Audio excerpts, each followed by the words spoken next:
Let's be real, man. Most people think you got to be perfect 24/7, 7 days a week, 365 days a year just to lose weight.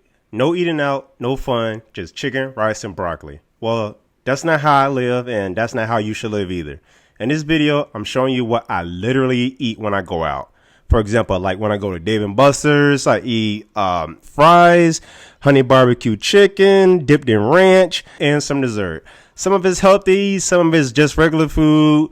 One meal isn't going to ruin your progress. And honestly, it's how I stay consistent without burning out. So this is me being transparent of what I eat when I go out. Even when I go grocery shopping, I like to get some donuts every now and then. So right now I'm in a parking lot of Walmart, and I parked at the last parking space of the parking lot.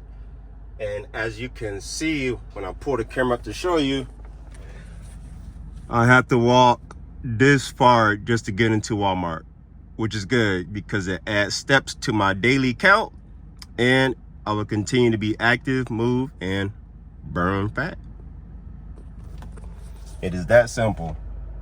No, this is not a routine or whatever. I already made what I eat in a day video. Y'all like that? So this is what I'm showing you what I eat when I go out. And yes, I still lost 40 pounds. I used to be 250 pounds. Now I'm about 210. See you next video.